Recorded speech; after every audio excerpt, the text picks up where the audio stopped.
What about you? What's your background? But think about it, right? You're a human being. I'm a human being. Everybody's, we all have the essentially same DNA, pretty much. The way we're structured. Why would we be so different in the way we think? And I think we're basically a product of what we're taught since growing up, right? Less to do with what you reason by yourselves.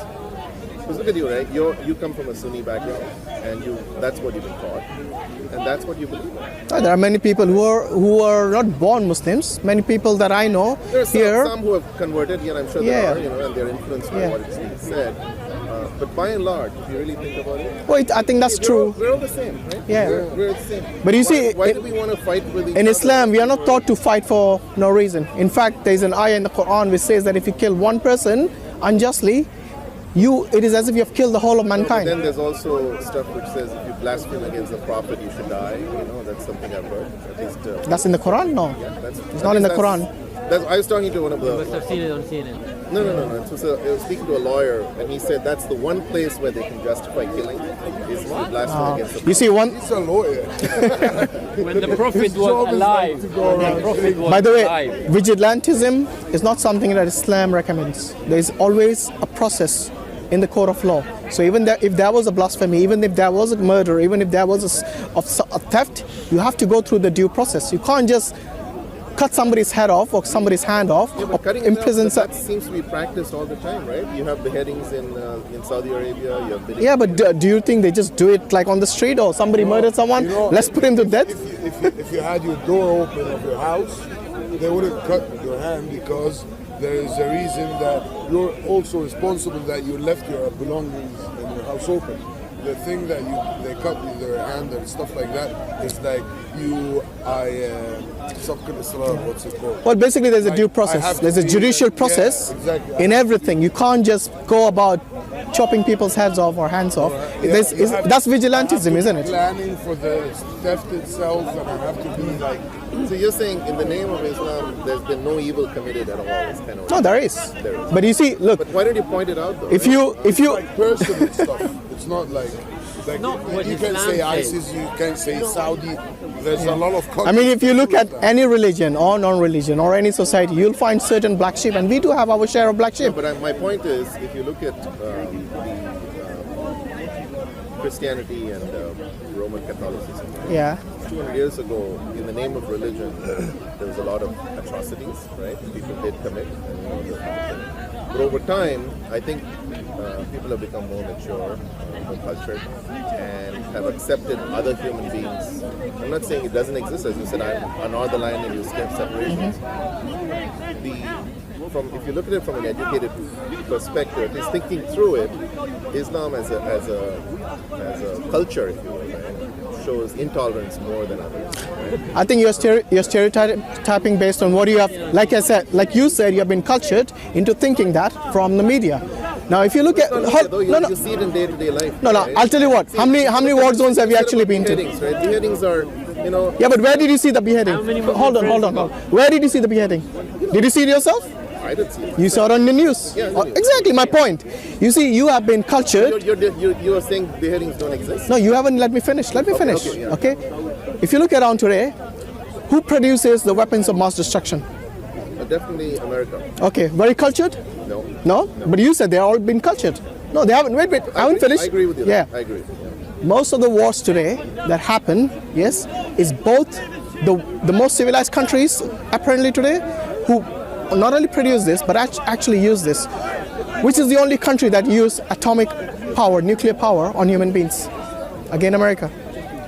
So you see, your statement that Islam is a culture of violence, that's incorrect. Because what you're doing is you're actually not looking at the bigger picture, which is if you look at World War I and World War II, which were the majority countries? Who were they? No, not the West. Which religion mainly? Christian. Exactly. So you see, that wasn't 200 years ago. No, I agree. Okay, so again, like I said, you have been cultured based on what you hear from the media. Now wait. World War I and World War II, I don't think there's any war in history which was responsible for killing so many millions. I think World War II itself was something like 66 million. Yes. Honestly, No. Here. I'm against wars in general. Yeah. But you see. What's the point, right? But hold on. Only once, right? Why would you kill each other? No, that's the point.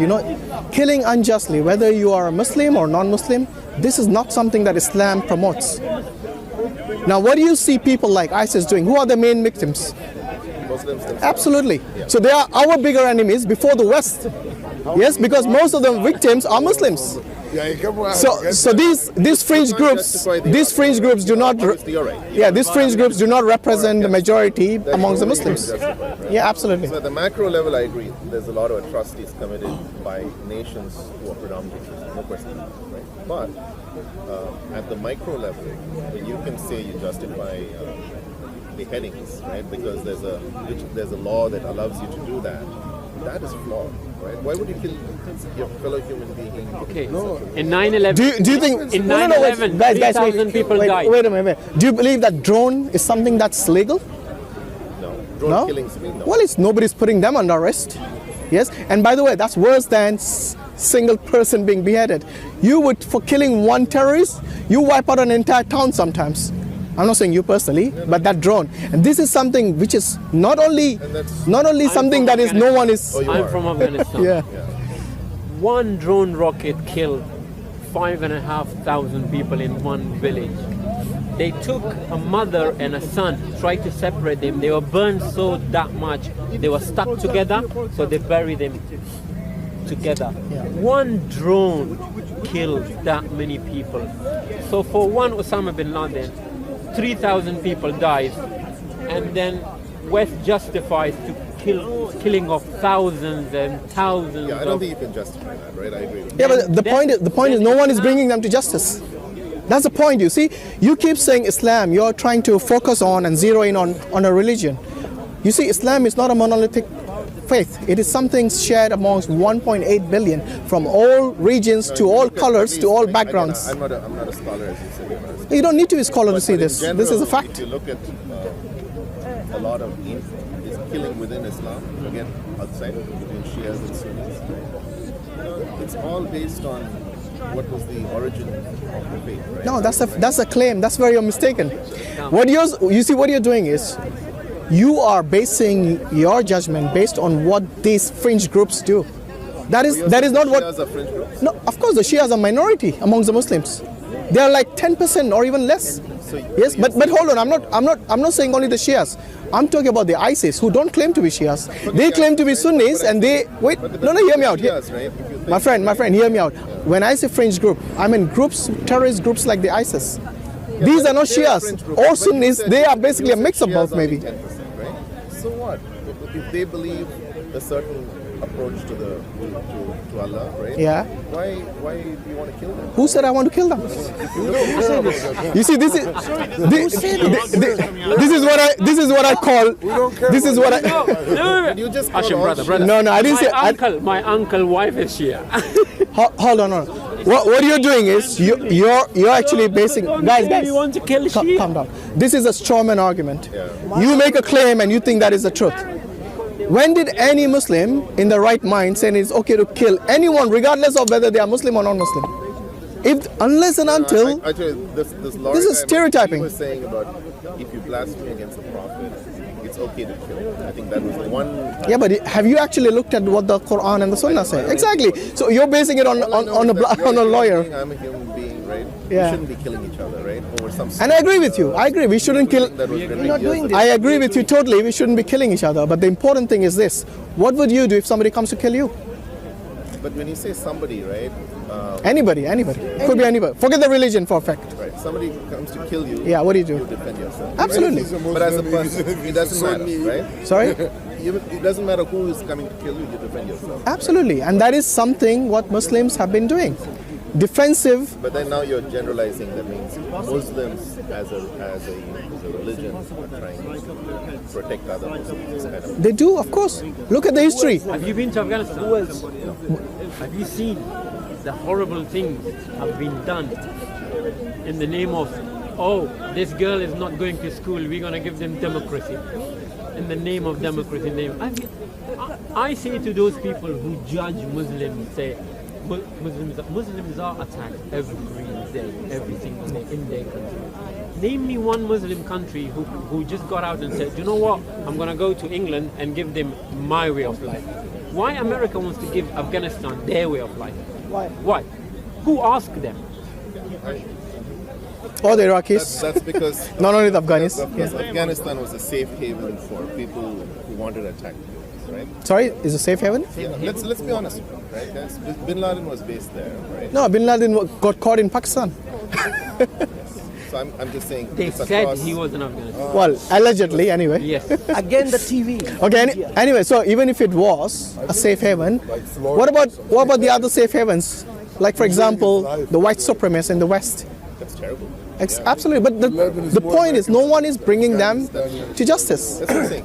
Any form of discrimination against another human being, It's wrong, I yeah. think it's wrong, right? Yeah, and I totally agree with that. Whether Yeah. you're Muslim, whether you're Christian, Yes, and that is what Islam teaches. Non-discrimination is something that Islam teaches. You know, the last sermon of the Prophet ﷺ was basically based on that, not to discriminate on race, all right, or on basically I'm saying, like on the someone was status. saying here, Yeah. in Saudi, women cannot drive, but they say, oh, it's the culture that stops It's it. the problem for Saudi, not problem for Islam. I know.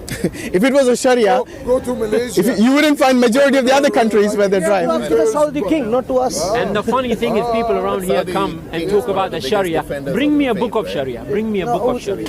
Yeah, but you see, we do not follow Saudi or Iraq or Afghanistan. We follow the Prophet ﷺ. That's it. So that's why I'm saying do not generalize, because like I said, Muslims are like 1.8 billion.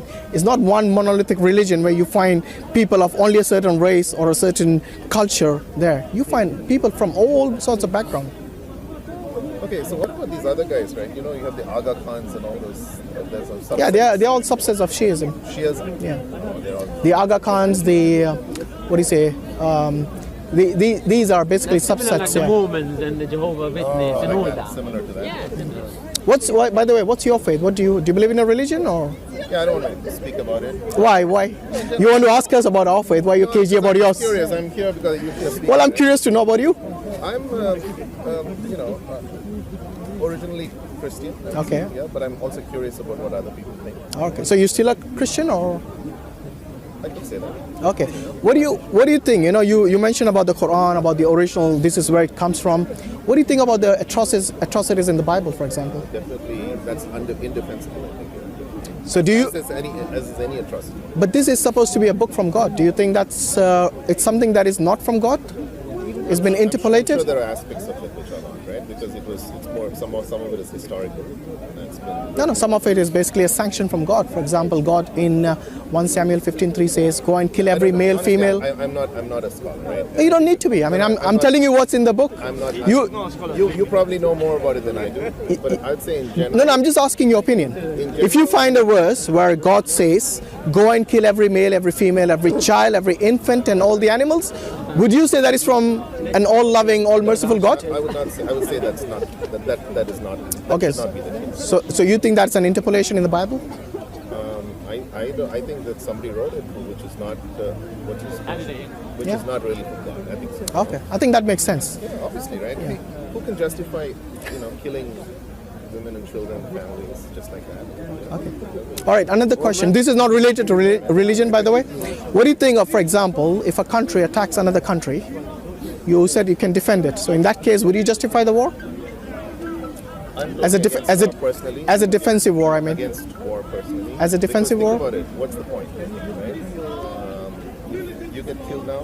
That's it. Your term on this planet is over. Right? No, but you see, Personally- pacifism doesn't work every time. For example, if a powerful country attacks another country, for example, during the time of World War, when Hitler attacked other European countries, do you think they should not have defended themselves?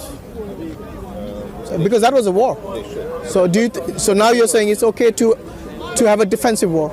That's okay. It's okay to have a defensive war Okay. because there's an aggressor who's coming. Absolutely. You see, that is exactly what the Quran teaches. Do not basically stand. Do not be pacifist. I'd rather win a I'm war paraphrasing by here. If there's an oppressor, you basically face the oppressor. Yeah. So we don't believe in the turn the other cheek when an oppressor is oppressing you. We believe in doing justice.